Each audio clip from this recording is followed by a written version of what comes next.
Contrato de arrendamiento sujeto a la ley de inquilinato. ¿Qué quiere decir? Son bienes inmuebles que son para personas naturales que quieran alquilar cierta propiedad. ¿Por cuáles son los elementos de la esencia? El objeto, que es el inmueble destinado a habitar. El canon de arrendamiento es el valor asignado que se llegó a acordar. El plazo es la duración del contrato.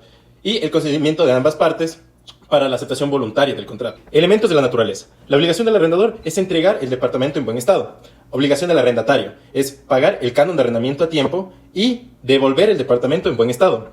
Limitación a la terminación del contrato unilateralmente. Esto sí se puede hacer, pero no se puede lograr sin una causa legal específica. ¿Cuáles son los elementos accidentales?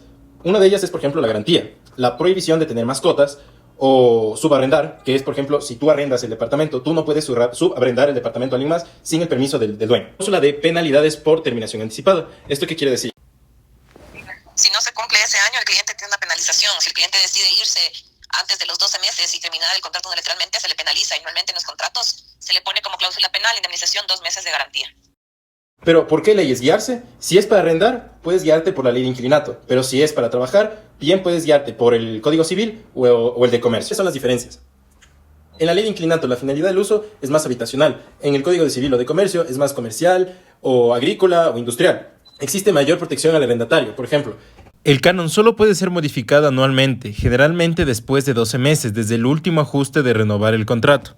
Además, existen límites legales sobre el incremento que en 2025 no puede exceder el 5.20% según el índice de precios al consumidor. Hola Silvia, oye, ¿nos podrías decir cuál es el tiempo mínimo para un contrato de arrendamiento?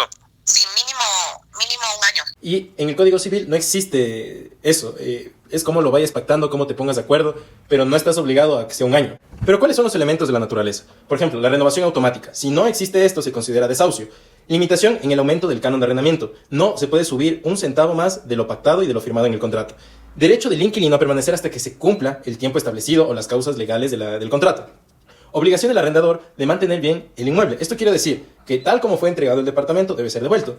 Y la obligación del arrendatario de pagar puntualmente el canon de arrendamiento. Pero ¿cómo es un contrato sujeto al Código Civil o de Comercio? ¿Cuáles son los elementos de la esencia? Igual, existe el consentimiento de ambas partes.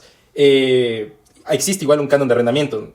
También hay un plazo pactado, pero la finalidad es distinta, es más comercial. Pero, ¿cuáles son los elementos de la naturaleza aquí en el Código Civil o de Comercio? Hay mayor libertad contractual, flexibilidad para pactar condiciones. No hay límite en aumentos del canon de arrendamiento, bueno, salvo lo pactado. Plazo y renovación, según lo que se acuerde. El arrendatario no está obligado a renovar el contrato y no existe más bien protección legal para el arrendatario. Existe, pero en menor proporción que en la ley de inquilinato.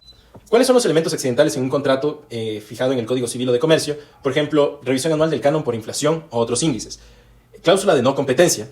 Cláusula de no mejoras, remodelaciones de quien las paga. Y cláusula de exclusividad, por ejemplo, en centros comerciales.